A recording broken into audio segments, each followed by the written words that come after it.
betrayal and retribution.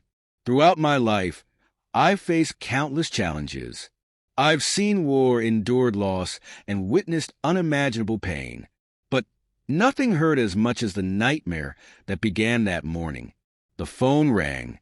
My daughter, Ava, weak, injured, lying in a hospital bed. And the truth I uncovered was more horrifying than anything I had ever faced. Someone I trusted had betrayed me in the worst way possible. I couldn't forgive them. I wouldn't. And I was ready to do whatever it took to make them pay. This is my story. And this would be the end of their mistakes. I had always been a man of discipline. My mornings followed a strict routine. Coffee, newspaper, and a few moments of silence before heading to work. But that morning, something fell off. My coffee was burnt. I couldn't concentrate. It was as if my instincts were warning me that something terrible was about to happen. Then, the phone rang again, its sharp tone slicing through my unease. The number was unfamiliar. When I answered, a cold, clinical voice spoke. "Mr. Walker, your daughter Ava is in the emergency room." I can't even recall what I felt at that moment. Panic? Rage? Fear? Maybe all of them at once. I only remember grabbing my coat, rushing out the door, and speeding toward the hospital. Every second on the road filled my mind with the worst possibilities. My little girl. What happened to her? When I arrived, the harsh hospital light stunned my eyes, but I didn't care. I stormed to the front desk, demanding to know where she was. The moment I saw her lying in that hospital bed, my entire world shattered. Her face was bruised, one eye swollen shut. She kept her hands hidden beneath a blanket, as if she didn't want to be seen. I sat beside her and gently took her hand, afraid that even the slightest touch might cause her more pain. The tears in her eyes cut through me like a blade. "What happened, sweetheart?" I asked. Her voice trembled. "Daddy, I was home. I came back early from Sarah's. I heard noises upstairs, from your bedroom. I went to check. Mom and Uncle Rick, She couldn't finish, but she didn't need to. 23 years of marriage. A lifetime of memories. The home we built together. It all came crashing down in an instant, but it wasn't over. They saw me," Ava continued. "Rick had his men. They threw me down the stairs. Then they laughed, drinking your whiskey. Every word hit me like a bullet. My wife, my own blood. Not only had they betrayed me with each other, but they had hurt my daughter. They had disrespected my home." I stood up, fists clenched. One thought consumed me. They would pay. I had always known Rick was involved with dangerous people. I had suspected his shady dealings, but never had proof, until now. I pulled out my phone and dialed a number I hadn't called in years. A contact from my past. Someone who owed me a favor. "I need everything you can find on Rick Thorne," I said. "And I mean everything." At that moment, I made a decision. I was Thomas Walker, and I would not stop until I made them suffer for what they did. Betrayal was one thing, but hurting my daughter, that was unforgivable. No matter how dark or dirty it got, I would tear apart everything they had built. When I returned home, it no longer felt like the place I had lived for 23 years. Every corner, every piece of furniture reminded me of their betrayal. I went upstairs, searching for proof of what Ava had described. The bed was unmade. An empty whiskey bottle lay on the floor. The air reeked of cigarette smoke, something I had never allowed in my house. The sheer disrespect burned through me like fire. Rick and Eleanor, wherever they were, they must have thought they were safe.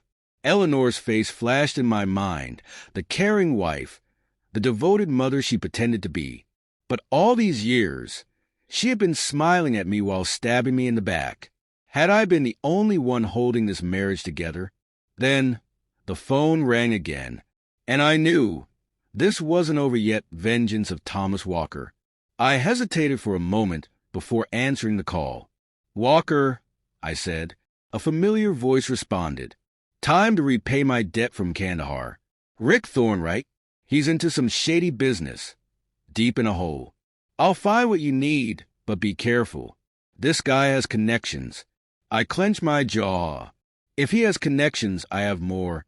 This wasn't just my story anymore. These were my rules now. Setting the pieces in motion. At dawn, I put my plan into action. Before dealing with Rick, I had to ensure Ava was safe. I arranged for her to stay with Sarah's family, somewhere far from danger. As I said goodbye, she looked up at me, her bruised face determined despite her pain. "Promise me, Dad," she whispered. "You won't let this go." I held her hand gently. "I promise. Everyone who hurt you will pay." With Ava safe, I turned my attention to Rick. I reached out to old contacts, gathering intel on him and his men. 2 hired thugs, nothing more than disposable muscle. I had spent years in the military, trained for war, and now the battlefield was my home. That night, I found myself outside my house, the one Rick had invaded, the one where he had laughed while my daughter lay in a hospital bed. Laughter and music echoed from inside. Rick was drinking my whiskey, celebrating in my living room. I stepped inside. My movements were silent, but the storm inside me raged. In the dim light, I spotted them. Eleanor, slumped on the couch half drunk. Rick, grinning with a drink in hand. His guards were lounging, relaxed. They never saw it coming. "This ends now." My voice cut through the noise like a blade. Rick turned, smirking. "Tom, welcome home. But it looks like you're too late." That was his last mistake. One of his men lunged at me. I dropped him in a single move. The second reached for his gun, but he never got the chance. In seconds, they were both on the floor, unmoving. Rick's smirk vanished. His face turned pale. I stepped closer, eyes locked on him. "You're going to pay for everything." Eleanor screamed. "Tom, stop. Please." I didn't even look at her. "How can I trust you, Eleanor? You and Rick betrayed this family. This is the end for both of you." I grabbed Rick by the collar and slammed him against the wall. "Wasn't it enough that you hurt Ava? That you ruined my life?" Rick mumbled something, but I wasn't listening. That night was only the beginning. The hunt for justice. The next morning I made a call. "Mac, you won't believe what I've got." Mac had connections, ones that could tear Rick's world apart. I needed every trace of his illegal dealings. While Mac worked, I tracked down one of Rick's bodyguards, extracting valuable information. I recorded everything. Now, I had enough evidence to destroy Rick from the inside out. I compiled every detail, documents, transactions, proof of his crimes. Then, I sent it all to his business partners, clients, and the powerful people shielding him. The moment they saw the truth, Rick lost everything. By the end of the day, I returned to Ava's side. She lay in bed, still healing, but her eyes, those same innocent eyes, looked at me with trust. I sat beside her and took her hand. "It's all being taken care of. No one will ever hurt you again." She squeezed my hand weakly. "I believe in you, Dad." Those words were all the confirmation I needed. The fall of Rick Thorne. Piece by piece, Rick's empire collapsed. His money dried up. His reputation crumbled. The people who once protected him turned their backs. Eleanor vanished, swallowed by the loneliness of her own betrayal. But for me, this wasn't just about justice. It was a reckoning. Those who tried to break me learned a brutal lesson.